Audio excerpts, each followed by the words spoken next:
It's Test Server.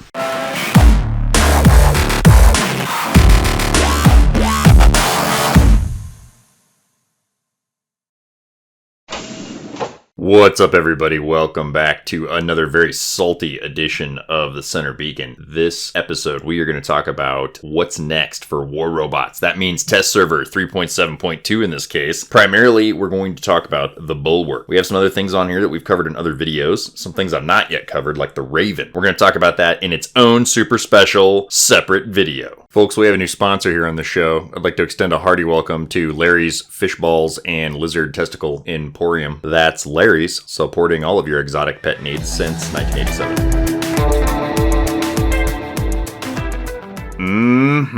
Hell yeah. Look at this mean mother trucker. This is the Bulwark. Seriously, this thing is awesome. This reminds me of the days of anime and manga when I was young, many hundreds of years ago. You guys ever see Appleseed? This definitely looks like something that crawled right out of one of those Appleseed films. Honestly, if the hatch opened up on this thing right now and out popped a scantily clad nubile female pilot, I would not be surprised at all. In fact, I like surprises. I like them very much. The Bulwark represents a new milestone in War Robots history, much the same way the Dashbots did when they were released. The Dashbots single-handedly prompted more tears from people than the ending of Titanic, and in that same vein, the Bulwark offers a completely new and unique special ability. The robot features two alternating shields. The first shield is an energy shield. As far as all of my testing went, it actually blocks every form of damage available on Test Server. That's splash as well as plasma. Splash damage as well as plasma. Now there's a caveat to that. I'll talk about it a little bit later, but they don't put embers usually on Test Server, so I couldn't test that. Ember is the one weapon that passes through all forms of defense. This is the shield that supposedly protects you from all forms of damage. When I get a solid answer on that, I will post it on my community tab thing, so watch out for that. Now, the second type of shield is a physical shield, very similar to the Rhino or say the Galahad, where you activate the ability and the shield flips into place and protects you from damage like plasma, ballistic, kinetic weapons, things like that. So this was a little more confusing than what's usual for a robot's special ability. So what I did was I went to Test Server and I set up a custom match, and I got one of my buddies to help me out, and we're going to go through in detail exactly how the ability works, how you switch between the two different types of shields, and all of the details, so you guys will see everything before this thing hits live of exactly how it works. That tiny little Japanese girl is just for scale. It's for scientific purposes, because that's what we do here on the Center Beacon. Science.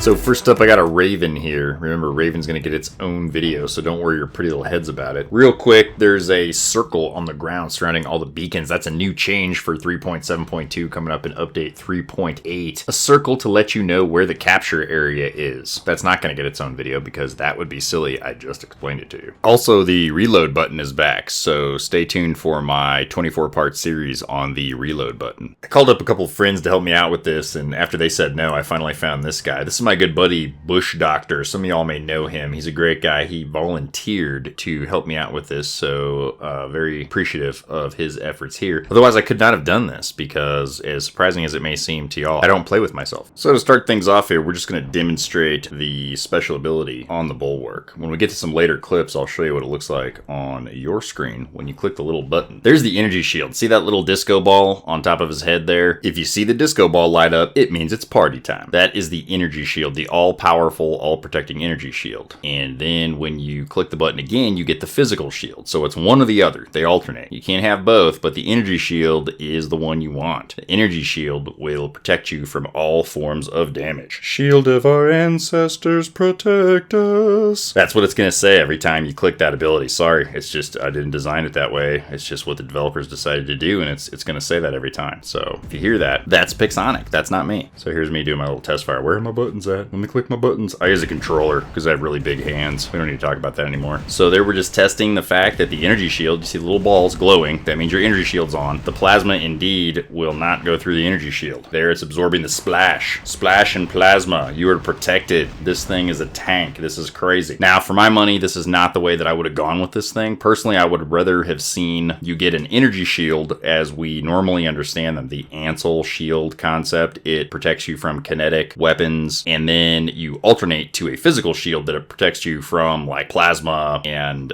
lasers, geckos, things like that. But what they've done here is they've created basically like a super Ansel, kind of like Super Hansel. He's so hot right now. For those of you still listening, what I'm doing here is verifying that the physical shield indeed stops the plasmas. But what you'll see here next is it does not stop the splash damage, obviously. You can see we're taking down his health there. So the physical shield is only going to protect you from the normal things that a physical shield would. It's that energy shield, that Super Ansel, that is the moneymaker there. But this physical shield thing is still pretty handy. Something else I should note too is that the energy shield only recharges when you switch over to the physical shield. So if you deplete the Super Ansel and you're sitting there trucking and you're thinking you're a badass, you're not, because your Ansel is not recharging. It's flat. Your batteries are dead. So you need to switch over to your physical shield to get that bad boy to power back up. So you should be able to see that in some of these clips, and then you'll see that in action when I go to my action clips, my battle footage that I shoot later that demonstrates what I'm describing to you now in real life, IRL. What I'm doing here is trying to see if I can get these physical shields to pop off. It's not happening, so I'm just going to put this guy out of his misery. We're going to go on to something else. But I want to say the test server information sheet said something like at level 8, those physical shields are like 100,000, I assume independently. 100,000 hit points independent of one another, so bear that in mind. When they're maxed out, they're probably going to have a lot of hit points. Somebody do the math. Tell me. Let me know.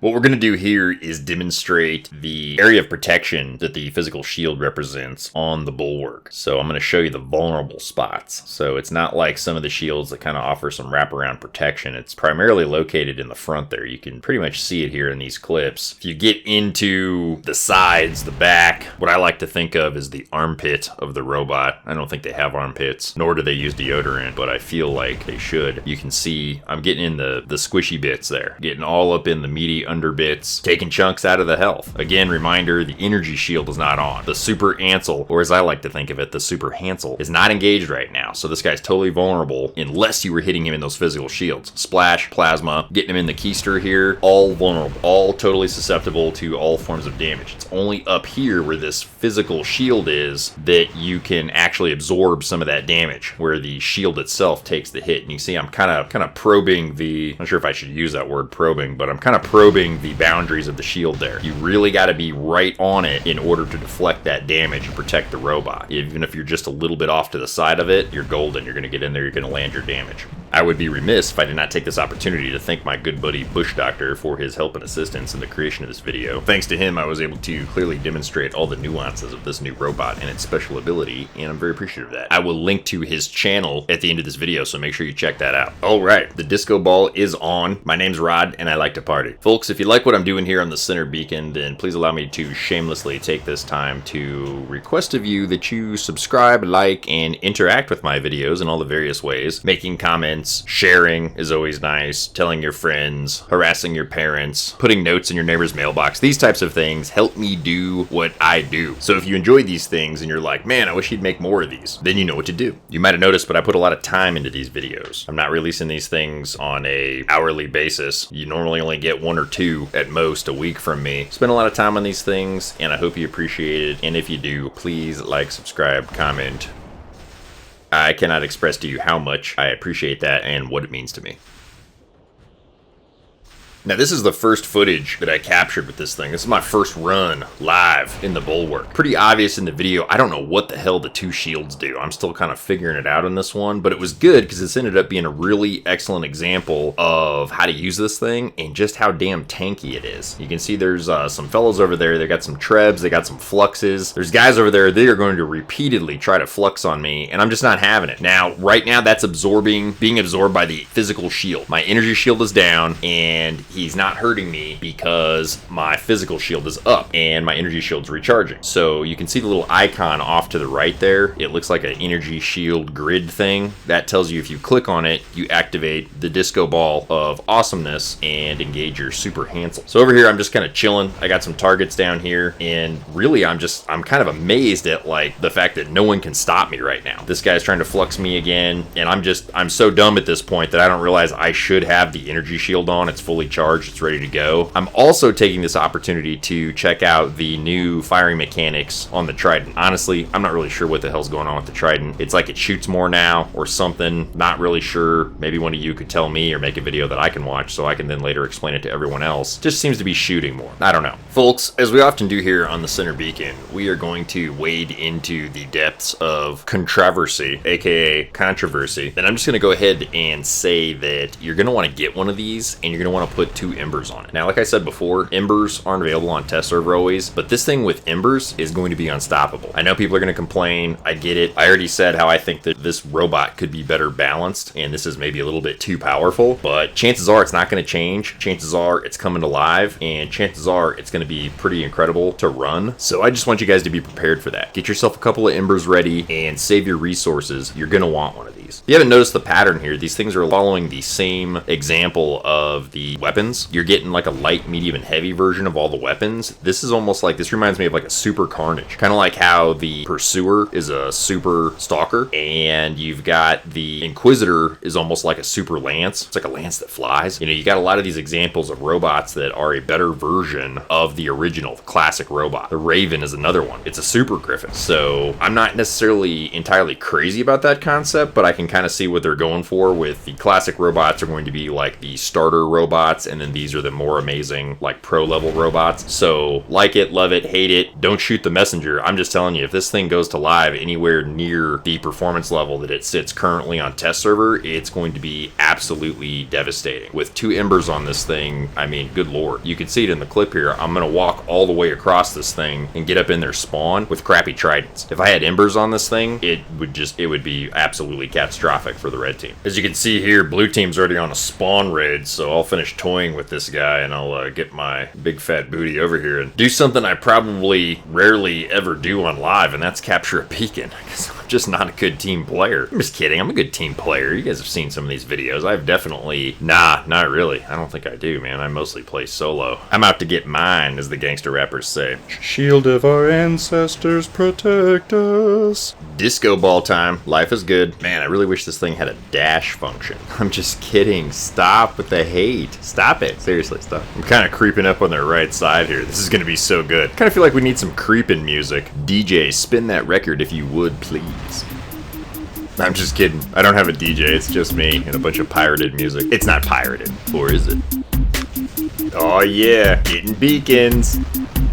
Man, if I had embers right now, it would be on like Donkey Kong. As it is, I'm gonna have to settle for Frogger, but you get the idea. With embers, this thing would be all up in their biz.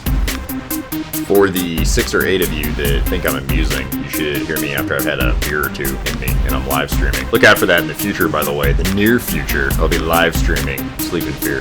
Just pretend these are embers right now, and you'll see what I mean. It'll be absolutely ruining people here. In some of the clips coming up, I'm going to run Thunders, which is like the poor man's ember, but still pretty effective and a lot more fun up close and personal.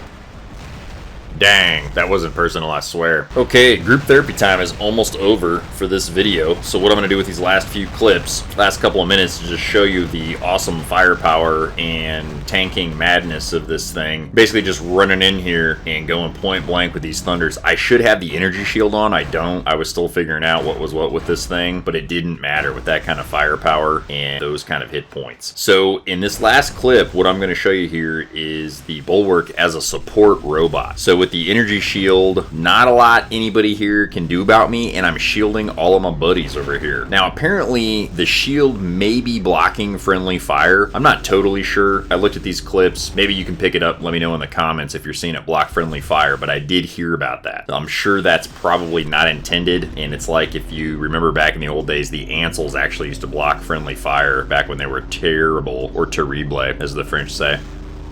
But right here, okay, so we're all clustered up. I know this looks wonky and ugly, but if my shield is offering all these guys protection from everything on the battlefield, then that can be an incredibly powerful position of dominance on the map. Take that Ragin, for instance. He's got that big old physical shield, very hard to crack that sucker. What I'm gonna do is I'm gonna tuck in right behind him here, and I'm gonna use my energy shield to basically protect all of these guys and add my firepower to his. So you can kind of let your mind run with all of the tactics tactical applications of that, but it'd be absolutely incredible to see that, especially maybe on like a longer map where you're playing a support role. You team up with somebody like this, and that is going to be a tough nut to crack. Okay, so the haters on the other side have totally depleted my energy shield, but again, I didn't really know what I was doing. This was my second run with this bot. I should flip it over to the physical shield. You can see the icon right there. It shows you, hey, flip your physical shield into place. That is the only way that my energy shield of awesomeness is going to be able to recharge. So currently I'm not actually offering any protection to these guys. They whittled down my shield and I just didn't pay attention to it in this. I was just too busy trying to get in behind this guy and like let him protect me. So that's it for me on the Bulwark. Another mediocre video. I'm just kidding, it's not mediocre. It's like at least so-so. If this video was helpful to you the way that I did this one, please let me know in the comments and I'll do more of them like this. I just wanted to make sure you guys got a really good idea of what this thing does and how it does it, because it's slightly more complicated than what we normally see. And as always, I will see you next time at the Center Beacon.